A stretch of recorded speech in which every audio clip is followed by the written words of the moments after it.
Good afternoon and welcome to You and Your Business with me, Alec Drew, on 103.2 Dublin City FM.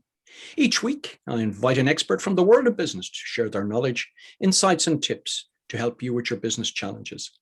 If there's a topic you would like covered, or if you feel you can make a contribution, please email me at yourbusiness@Dublincityfm.ie, and perhaps we'll be chatting here one day soon. And my guest today is CEO with Dungarvan and West Waterford Chamber, responsible for driving initiatives that benefit the prosperity of the entire area. Following a degree in tourism and business, she's worked on 4 continents, and she considers Dungarvan as one of the best places in the world to live, work, and do business in. I'm delighted to welcome Jenny Beresford to the You and Your Business studio. Hiya, Jenny. Hi, Alec. Thank you for having me. Thank you. And what a fantastic photo you have behind you there. It looks marvelous. Oh, it sure is. This is from my penthouse office. Brilliant, brilliant. My dreams.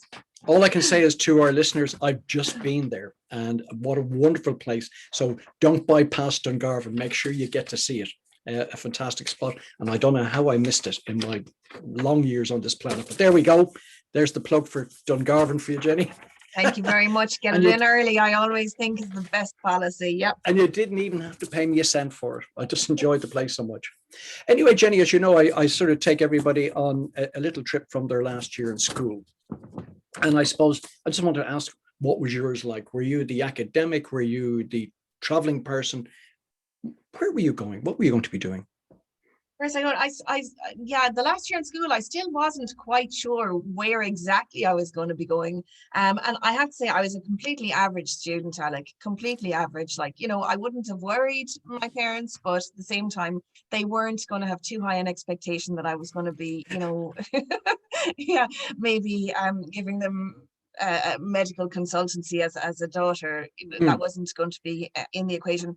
But what I was really interested in is, I suppose, just backtracking a year or two before that, I thought I'd like to go into hotel management. And so I got a job in a local hotel. And within a couple of days, I knew that there was absolutely not a hope in hell that I would do hotel management as a career, because I just think it's so tough and I have huge admiration for anybody who's in it. But I did really enjoy working in that industry, with the whole hospitality, tourism. I found it really exciting, and it was a time, like, it was the early 90s, and so people were just thinking about like having more regular holidays and things like that. We just had Italian 90 and all those type of things, so people were more aware that there was like life beyond Ireland and England and Spain. And so anyway, I would have loved to have been an air stewardess. And at that time Ryanair wasn't really featuring, only in our tourism lectures when they would point out. I used to be mortified because I went to college in Birmingham, but they'd point out about that Irish airline and you had to put your hand up for a newspaper. So anyway, that was the only time you'd hear Ryanair mentioned. But so I had my sights set on Aer Lingus. Right. At that time, you needed to have a degree to get into Aer Lingus. Unbelievable. So I thought, yeah, completely. It's totally changed now. And because it was mainly nurses that I knew that had gotten jobs in Aer Lingus. So it was, it was a great job to get. So I thought, right, having been aware of we'll say, my desire to travel or to learn more about tourism and that, I found that there was a tourism business management degree that I could do, but it was in Birmingham. And I was aware of the College of Food, Tourism and Creative Studies in Birmingham because I'd worked with so many people in the hotel in Dungarvan where I worked, and they were on placement from this college. So I had a great familiarity with it, and anyway, then I got enough points to get into that college, and the similar courses weren't available in Ireland. It was only certificates in tourism at that stage, which would allow you maybe work in a travel agent, but that was it. That's as far as it would bring you. So anyway, I had a very supportive mother who supported me through this. There wasn't grants in those days for for going to college. Your fees were paid, but there weren't any living expenses and things like that. Yeah, grants. Yeah. So my mother totally supported me through this. So I spent 3 fantastic years in Birmingham doing that degree, and getting to go on really interesting class travels as well. We went abroad every year with that, so that was really good. And then at the end of that, I went to America on a J1 visa. The year that I graduated, and I got to go to the wonderful Nantucket Island, and so that was kind of the start then of another period. Another chapter in your life. Let me just take it back, because you generally don't think of Birmingham as being the center of the planet in relation to tourism, but obviously there was something there that, you know, they had. And Birmingham certainly must have been an interesting new sort of culture for you to sort of live and blend in with. You can be sure of it. Yeah, like, you know, at that stage, the population of Dungarvan was probably only about 7,000 or 8,000. And I was only 17. And when I think of it now, like, my mother was very brave. And so was I, like, letting me go to Birmingham with a few million people. And, you know, only known at that stage, I suppose, a handful of people. But it was fantastic. It's a really nice compact city centre. So, you know, it's easy to navigate, to get around. Again, I huge respect for my mother. She came with me for the first few days and got me a bus pass and helped me figure out, you know, what was what, and she booked me into a digs as opposed to, you know, into a house of the people. So, you know, there was a bit of a mother and a father in the house and all that. But it was great sport. I just seemed to blend in really well. But I was the youngest by far in my course, because most people in the UK go, you know, do a year or two of a college and then they go to kind of a university. So I was much younger than everybody else, but it didn't seem to be an issue.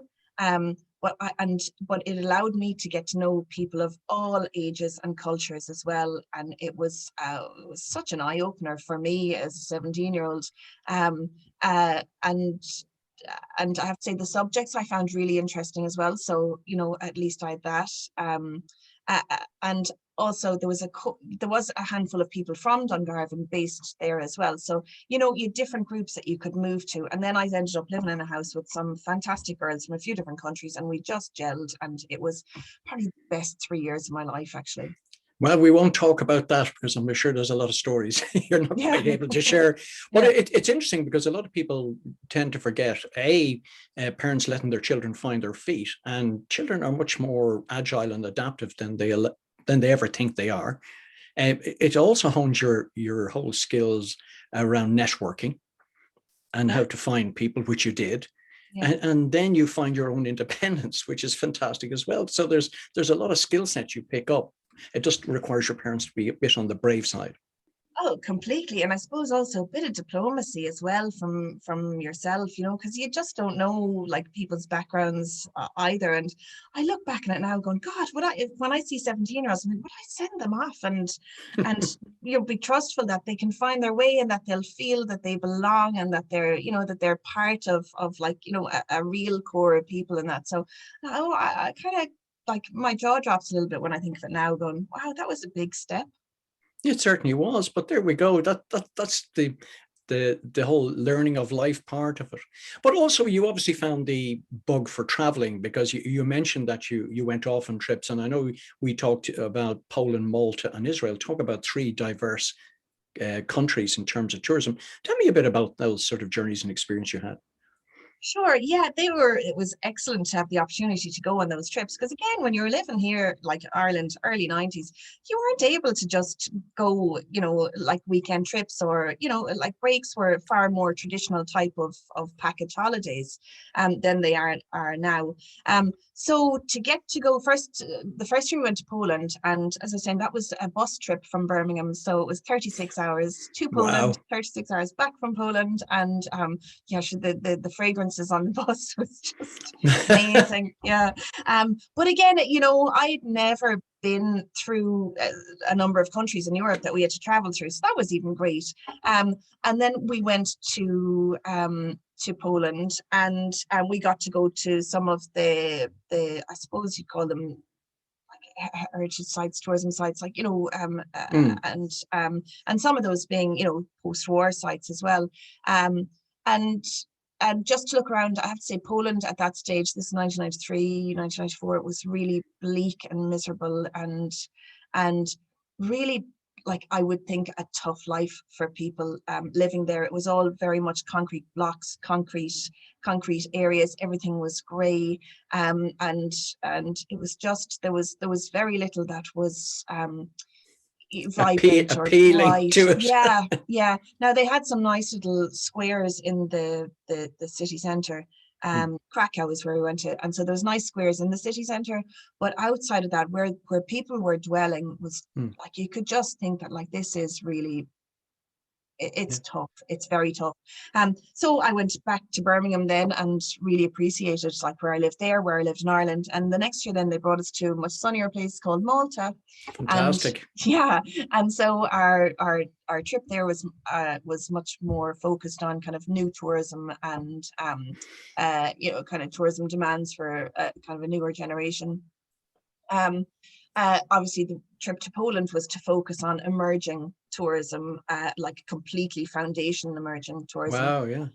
Yeah, and the next one was a step up. And then the last year we went to Israel. So that was, again, was like a place that I don't think that, you know, general public or not, you know, you'd normally not necessarily go on your family holiday there, or Sure. the only time I'd heard of people going, and my aunt went to a kibbutz there before, you know, so that was, they're the only types of trips to Israel that I'd ever really heard about before. So it was great to get there. We stayed in Eilat and we traveled by bus up to Jerusalem and Bethlehem. And, you know, I was explaining to my son recently about the Dead Sea and the Red Sea and all that. And so it's great to be able to say that, like, you know, I was there, I was actually there. And yeah, because, you know, I can count on one hand the amount of people that I know that actually have experienced all that. So, oh, it's great.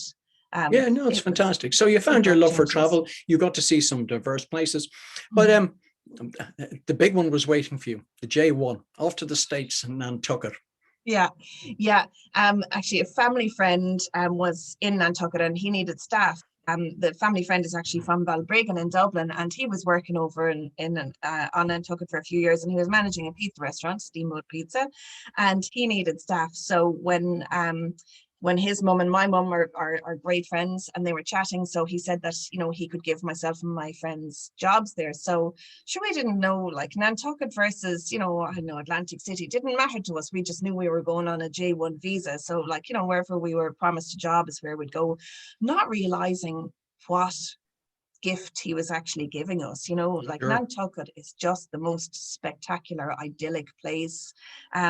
I actually pined for Nantucket for 20 years. Like, wow. I absolutely pined for it for 20 years, until one day I was coming over the causeway in Dungarvan, which you can see behind me, and I looked out and I thought, I have everything here that we had in Nantucket. But I have to say, it was kind of the formula for an awful lot of what would happen over the course of the next 20 years in my work life.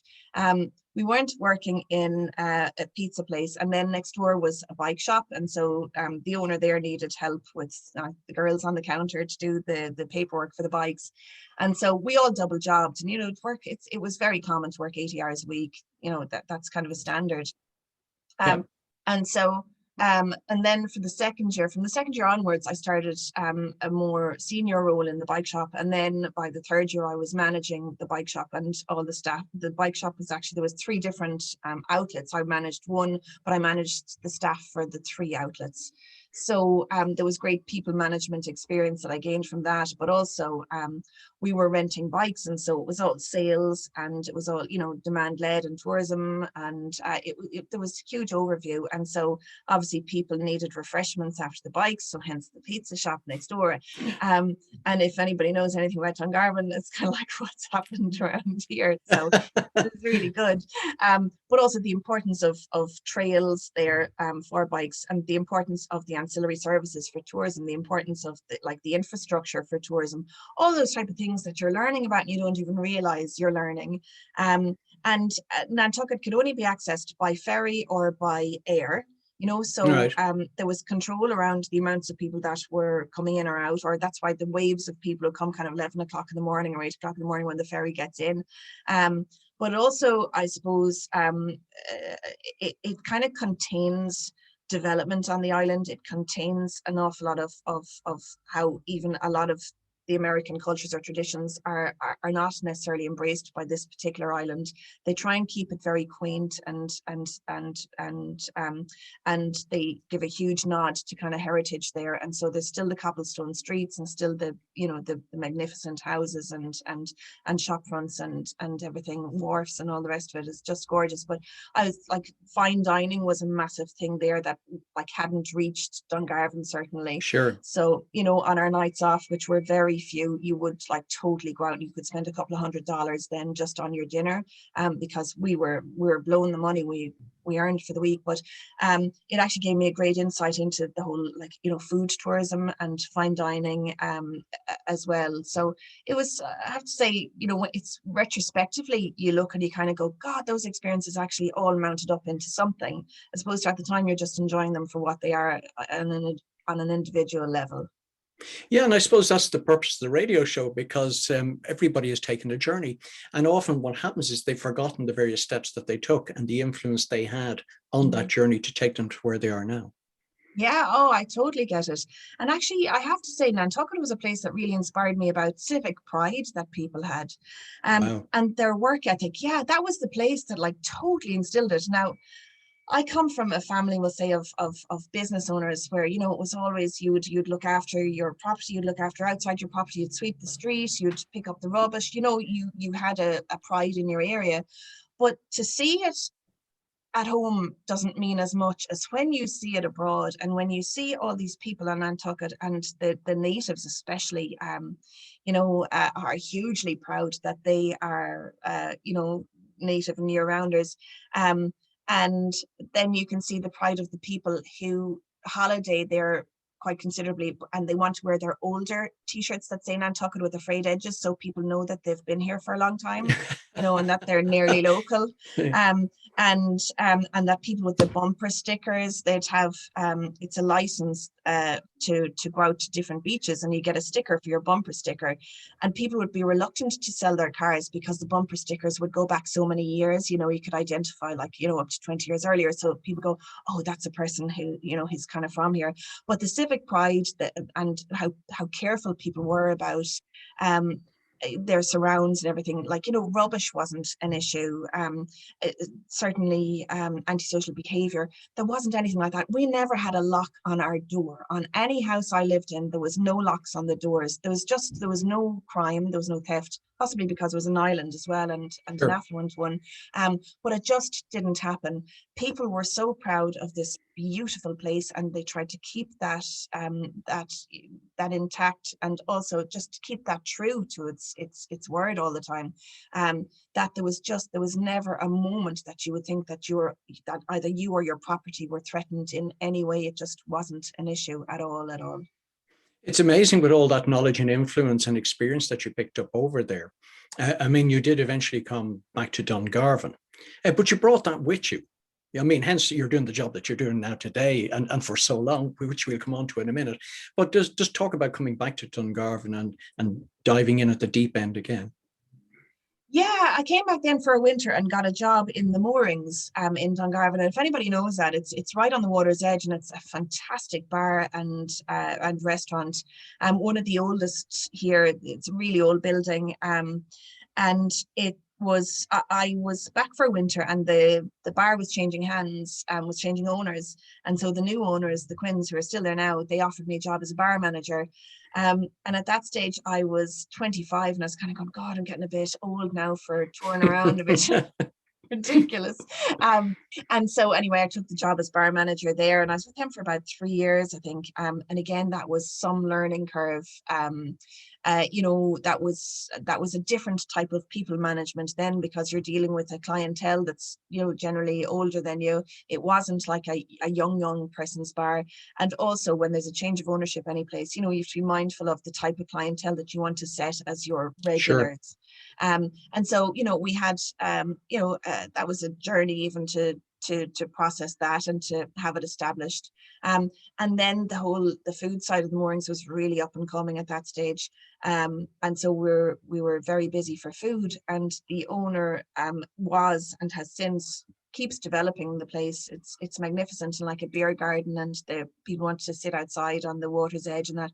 So it was just difficult to try and manage logistically to optimize all the opportunities, we'll say, you know, and manage your staffing and manage the weather and manage your stock and all the rest of it. But it was a really busy place, and we had great fun working there as well, even though it was really tough. But my God, there was great camaraderie always in those type of environments, I always think. It must have presented some sort of different challenges. I mean, coming from Nantucket, which you said was an island and fairly much virtually crime-free in every sense of it, even sort of public order and all of that. I'm not suggesting Dungarvan has issues any of that way at all, but the Irish have a different way of sort of enjoying themselves. Oh, they sure do. Because like even trying to get into, you know, a bar in Nantucket, there's so many security, and you have to, you know, prove your age and all the rest of it. Whereas here, you just walk in, and so yeah, it could be up to you to be security and to be, you know, to be security on the door, to be like the cop inside checking IDs, to be managing how much people are drinking and that. But I actually, I had lived in Australia as well at this stage. We spent a couple of winters in Australia, just to go back slightly. And there I did a bar training course actually. So there was, we went through some of those scenarios. So we actually picked up a few helpful things. But yeah, it was, you know, it was no joke sometimes trying to be really nice and advise people that, you know, maybe you shouldn't have too many more, and they're, you know, 25 years older than you, and it's not, you know, the best position to be in, but sure, it's something new to do, and it was just part of the job. You discover the word diplomacy. yeah we all have to try and bring that into workplaces, no matter what age we are or what type of workplace it is. But yeah, and I think that, you know, God, I suppose years you get wisdom, and you also chill out a little bit more. And so I kind of think now, like I certainly acted with diplomacy, but I think, you know, having 20 years on it now, I kind of go, yeah, I probably would have done it a little bit differently. But at the same time, there was no big issues, you know, and yeah, fantastic. You know, and I suppose if we all friends with reflect, we would everyone. have done things differently. Yeah. But that boat has well sailed. Sure. Anyway, this leads me on to the role you took up. How many years ago is it now, Jenny, in terms of CEO Dungarvan and Waterford and Dungarvan Chamber? Oh, yeah. That was 13 years ago that I'm Oh, here. wow. Yeah. Yeah. So that was a position I saw advertised on the newspaper, and I just thought, it was actually a cousin rang me and said, you should apply for that. You'd be great at every part of it. And so I kind of looked at it, but you know, the way you'd always have like an imposter syndrome, or kind of go, no, I couldn't really, or yeah. So anyway, I thought, wow, it really appeals to me. And I put in an application, and hey presto, I got the job. So I was thrilled, like absolutely thrilled. Because I was always into as well, kind of like business development, and my job just prior to that had been sales manager for a company as well. So I'm always kind of keen for business development, but I was the first paid person that they had taken on. So this was really a developmental role, and that the Dungarvan Chamber were taking such a risk on this as well, you know, that if I wasn't going to generate my income, well, where was it going to come from? So they really had to be confident that I was going to fulfill every aspect of the role that they set out. So I started that January 2008, and then that's a good year. That's a good year to start sure, it was anything. Amazing. Yes, I bought a house that year as well. Yeah, that was well great. done. Oh God. But yeah, so that was quick learning curve, I can tell you. That by September you're kind of going, oh my God, will there be any business left operating? But at the same time, I started, and there was just under 100 members. And now we've got around 300 members. So, you know, we're able to build the whole membership side of things really sustainably. And those, you know, are loyal members, and like our retention is massive. So that's been really, really productive, and also like heartening as well. That and also consistent. But in tandem with that, we're able to just build kind of the profile down here and build other sides of our income, like sponsorship and events and things like that too. So, like really I was kind of given, as somebody said, I was given a brand and I was able to scope it out and just make it into make it relevant to the audience that you got there. Yeah, and that's the beauty of the chamber. It has to be relevant, and you have to, like, you have to preempt and also react at the same time to an awful lot of things. So you could be preempting an awful lot of things and trying to draw people's attention to it, that this is going to impact your business, and please, here's a warning, this will impact your business, and again, hi, this will impact your business. And people are just, they're on their own little on their own, they're at their own pace, and sometimes they don't have space for anything else coming in, but yet something big could happen, like Brexit or GDPR or rates reevaluation, all those things that would be flagged, and it's until it actually happens that people then realize, oh my god, that's impacting my business. And so it's then you have to do kind of the reactive stuff with members. So that's why things are kind of twofold here. So but I think businesses underestimate the power of the chambers and the influence it can have on their businesses, and some see it as a sort of stuffed shirt old place for old business people chewing on cigars. But talk about the relevance of chamber. I mean, we've about 2.5 minutes left just to talk about. I'd like to talk about the relevance of a chamber, not just necessarily your own one, but specifically yours as well, if you know what I mean. Yeah, I just think chambers are integral any place. They really keep people connected, and also they're able to flag an awful lot of either what's coming, what's available, or what's coming down, or what is either an opportunity or a threat to you. For example, the big ticket like lately was COVID. We generated at least 30 new members since COVID last year, and that's because of our leadership, and that's because we're able to deliver information, we're able to kind of filter it, we're able to handhold people into like what is there for you specifically for your type of business. We're able to connect businesses. We act as a platform to connect businesses maybe to other stakeholders, to agencies, to government departments, to elected members. We fix problems. So, the most random problems, people connect into their chamber and they get those fixed. And it's also an instant community. People have described it as like kind of a life support system, or like having a 24/7 phone line there. You don't need it all the time, but when you need it, it's an emergency. So it's that type of support that you have. It's people who are experts in their field, and if they're not, they'll connect you with somebody who is an expert. And that's what you need for your business. You need to know that there's somebody behind you kind of going, you're okay, I've got you, tell me what you need and I'll give it to you. So that's exactly what a chamber is, and it's there to help everybody, no matter what your business is, help every type of businesses to benefit as much as they possibly can from what's going on within the wider community or the environment. Well, I think that's a very positive message to finish on. And as a member of Dublin Chamber for 30 years, I can certainly be an advocate for chambers all over. For people who wish to contact you, Jenny, would you like to tell them where's the best place to get you? Sure, yeah. Dungarvan and West Waterford Chamber is the official name for the chamber. So Jenny at Dungarvanchamber.ie. Or we're on all types of social media, Twitter, Facebook, Instagram, YouTube, LinkedIn, wherever and website, obviously, Dungarvanchamber.ie. Fantastic. A special thanks to our guest today, Jenny Beresford, for coming into the You and Your Business studio. Thanks also to Sam on Sound. The podcast of today's show will be available on Dublincityfm.ie from tomorrow. Thank you for your company, and please remember to join me, Alec Drew, again next week at the same time, right here on 103.2 Dublin City FM for another edition of You and Your Business. And Shinna Will, how was that for you? Thank you very much. Yeah.